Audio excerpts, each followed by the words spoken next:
Hello प्यारे दोस्तों, YouTube channel अपना परिवार 07 में आप सभी का दिल खोल का स्वागत है। आज तारीख 25/4/2025 से करंट अफेयर के जितने भी महत्वपूर्ण क्वेश्चन बन सकते हैं उन क्वेश्चन को हम डिस्कस करेंगे। तो आप वीडियो के लास्ट तक जरूर देखिएगा। तो चलिए शुरुआत करते हैं हमारे पहले क्वेश्चन से।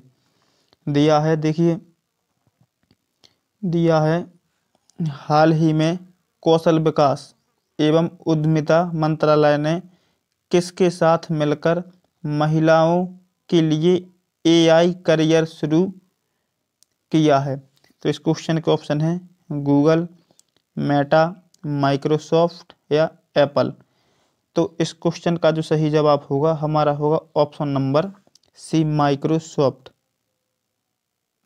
देखिए, माइक्रोसॉफ्ट ने मिलकर कौशल विकास एवं उद्यमिता मंत्रालय ने एआई करियर शुरू किया है कि किसके लिए? महिलाओं के लिए। तो इसके बारे में देखते हैं। दिया है, इस योजना का उद्देश्य महिलाओं को आर्टिफिशियल इंटेलिजेंस के क्षेत्र में करियर बनाने के लिए प्रोत्साहित करना है। यह पहल माइक्रोसॉफ्ट के साथ साझेदारी में शुरू की गई है। तो चलिए इसी के साथ चलते हैं हमारे अगले क्वेश्चन पर। दिया है, हाल ही में किस राज्य सरकार ने पराली जलाने पर रोक लगाने के लिए 500 करोड़ रुपए की योजना शुरू की है? तो इस क्वेश्चन के ऑप्शन हैं हरियाणा या पंजाब या राजस्थान या उत्तर प्रदेश। तो इस क्वेश्चन का सही जवाब होगा ऑप्शन नंबर बी, पंजाब। तो देखिए इसके बारे में देखते हैं। पंजाब सरकार ने पराली जलाने से होने वाले प्रदूषण को खत्म करने के लिए 500 करोड़ की योजना लागू की है। तो चलिए इसी के साथ चलते हैं हमारे नेक्स्ट क्वेश्चन पर। दिया है, हाल ही में कहाँ अंतर्राष्ट्रीय स्टील कार्यक्रम इंडिया स्टील 2025 का आयोजन हुआ है? तो इस क्वेश्चन के ऑप्शन हैं गुजरात, मुंबई, बेंगलुरु या ओडिशा। तो इस क्वेश्चन का जो सही जवाब होगा ऑप्शन नंबर बी, मुंबई। ठीक है, तो मुंबई में स्टील इंडिया 2025 का आयोजन हुआ है। इसको देखते हैं। स्टील इंडिया 2025 कार्यक्रम का आयोजन मुंबई में हुआ, जिसमें वैश्विक स्टील कंपनियों ने भाग लिया। तो चलिए इसी के साथ अगले क्वेश्चन पर चलते हैं। दिया है, हाल ही में केंद्रीय मंत्री सर्बानंद सोनोवाल ने कहां पर भारत के सबसे बड़े क्रूज टर्मिनल का परिचालन शुरू किया है? तो इस क्वेश्चन के ऑप्शन हैं चेन्नई या मुंबई या कांडला या मैंगलोर। तो इस क्वेश्चन का जो सही जवाब होगा हमारा होगा ऑप्शन नंबर बी, मुंबई। तो देखिए, मुंबई में सबसे बड़ा क्रूज टर्मिनल का परिचालन केंद्रीय मंत्री सर्बानंद सोनोवाल ने किया है। तो इसके बारे में देखते हैं। मुंबई में भारत का सबसे बड़ा क्रूज टर्मिनल चालू किया गया है, जिससे पर्यटन को बढ़ावा मिलेगा। तो चलिए इसी के साथ चलते हैं हमारे अगले क्वेश्चन पर। दिया है, हाल ही में आयकर विभाग ने कितने लाख से ज़्यादा कीमत वाले लग्जरी सामानों की बिक्री पर 1% TCS अनिवार्य कर दिया है? तो इस क्वेश्चन के ऑप्शन है, देखिए 5 लाख, 8 लाख, 10 लाख या 12 लाख। तो इस क्वेश्चन का जो सही जवाब होगा ऑप्शन नंबर सी, 10 लाख। तो आप 10 लाख से अधिक लग्जरी सामानों की बिक्री पर 1% TCS का चार्ज अनिवार्य कर दिया है। तो देखिए इसको देखते हैं। अब 10 लाख से ऊपर के लग्जरी सामान पर 1% TCS लागू अनिवार्य कर दिया है। तो देखिए TCS जो है इसकी फुल फॉर्म है टैक्स कलेक्टेड एट सोर्स। ठीक है, तो आपको ध्यान रखना है। तो चलिए हमारे चलते हैं हमारे अगले क्वेश्चन पर। दिया है, प्रतिवर्ष किस तारीख को अंग्रेजी भाषा दिवस मनाया जाता है? ठीक है, तो अंग्रेजी भाषा दिवस मनाया जाता है तो इसको ऑप्शन है 20 अप्रैल, 21 अप्रैल, 22 अप्रैल या 23 अप्रैल। तो इस क्वेश्चन का जो सही जवाब होगा हमारा होगा ऑप्शन नंबर डी, 23 अप्रैल। देखिए 23 अप्रैल को अंग्रेजी भाषा दिवस मनाया जाता है, तो इसके बारे में देखते हैं। देखिए 23 अप्रैल को विलियम शेक्सपियर, कौन? विलियम शेक्सपियर की जयंती के रूप में मनाया जाता है और इसी दिन इंग्लिश लैंग्वेज डे भी मनाया जाता है। तो चलिए इसी के साथ चलते हैं हमारे अगले क्वेश्चन पर। दिया है, हाल ही में वित्त मंत्रालय ने किस राशि से ऊपर के यूपीआई लेन देन पर जीएसटी लगाने की अफवाह को खारिज किया है? तो इस क्वेश्चन के ऑप्शन है, देखिए 1000, 2000, 5000 या 10,000।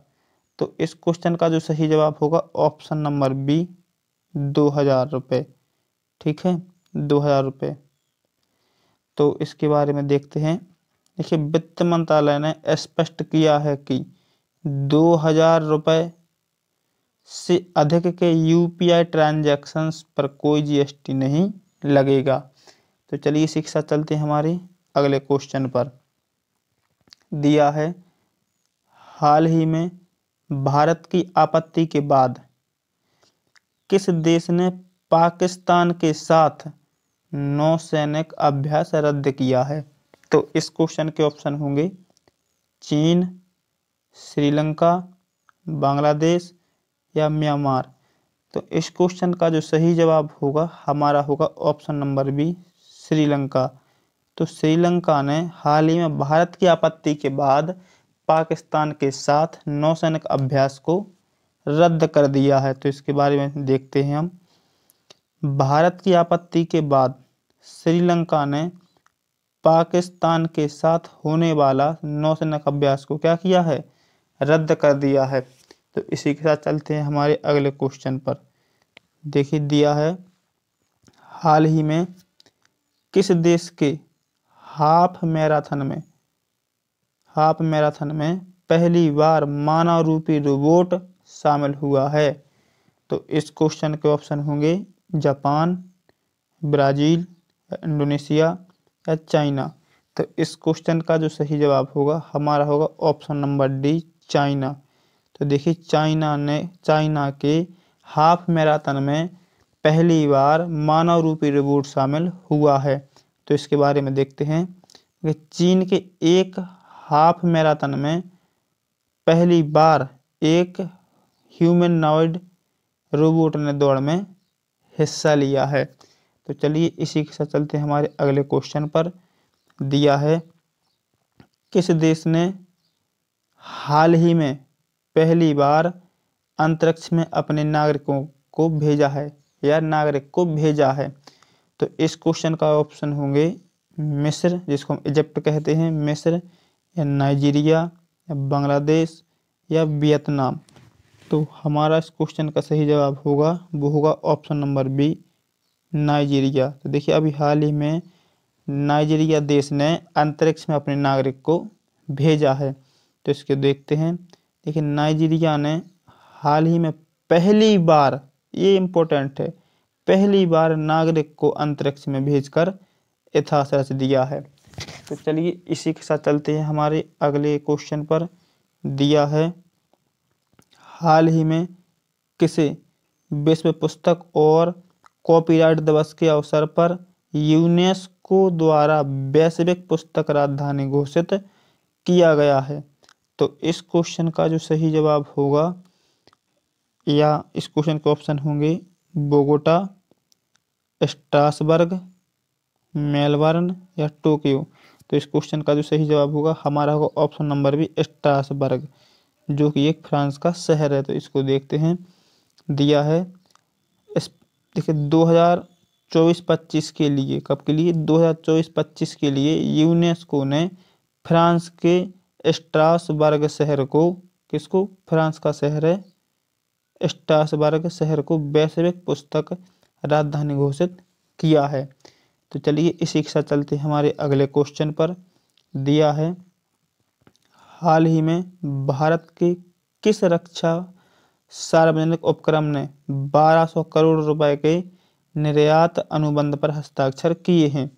तो इस क्वेश्चन के जो ऑप्शन होंगे, देखिए भारत डायनेमिक्स लिमिटेड, भारत हिंदुस्तान या हिंदुस्तान एरोनॉटिक्स लिमिटेड, या वेल, या DRDO। तो इस क्वेश्चन का जो सही जवाब होगा ऑप्शन नंबर ए बिल्कुल सही होगा। भारत डायनेमिक्स लिमिटेड के साथ हस्ताक्षर हुए हैं 1200 करोड़ रुपए के। ठीक है, तो चलिए हमारे चलते हैं अगले क्वेश्चन पर। दिया है, देखिए इसके बारे में पहले देखते हैं। भारत डायनेमिक्स लिमिटेड ने मिसाइल निर्माण के लिए, काय के लिए भैया, मिसाइल निर्माण के लिए 1200 करोड़ रुपए का समझौता किया है। अब चलते हैं हमारे अगले क्वेश्चन पर। दिया है, हाल ही में किस देश के वैज्ञानिकों ने कचरे से हाइड्रोजन ईंधन तैयार करने की तकनीक विकसित की है? तो इस क्वेश्चन के ऑप्शन होंगे USA, भारत, जर्मनी, या ऑस्ट्रेलिया। तो इस क्वेश्चन का जो सही जवाब होगा ऑप्शन नंबर बी, भारत। तो देखिए भारत ने अभी कचरे से हाइड्रोजन ईंधन तैयार करने की तकनीक को विकसित कर लिया है। तो इसके बारे में देखते हैं। देखिए दिया है, भारतीय वैज्ञानिकों ने, किसने, भारतीय वैज्ञानिकों ने प्लास्टिक व जैविक कचरे से हाइड्रोजन ईंधन तैयार करने की तकनीक विकसित की है। तो चलिए इसी के साथ चलते हैं हमारे आज के लास्ट क्वेश्चन पर। दिया है, विश्व पुस्तक दिवस, कौन सा पुस्तक दिवस, विश्व पुस्तक दिवस प्रति वर्ष किस तारीख को मनाया जाता है? तो इस क्वेश्चन के ऑप्शन जो होंगे 20 अप्रैल, 21 अप्रैल, 23 अप्रैल, या 25 अप्रैल। तो इस क्वेश्चन का जो सही जवाब बैठेगा वो होगा 23 अप्रैल। ठीक है, तो 23 अप्रैल को विश्व पुस्तक दिवस एवं कॉपीराइट दिवस के रूप में मनाया जाता है। तो इसको देखते हैं कि 23 अप्रैल को विश्व पुस्तक दिवस के रूप में मनाया जाता है, जो शेक्सपियर व सर्वांतिस की पुण्यतिथि के रूप में जुड़ा हुआ है। तो वीडियो पसंद आए तो लाइक करें, शेयर करें, और डेली करंट अफेयर देखने के लिए हमारे चैनल से सुबह 9 बजे जरूर जुड़ें।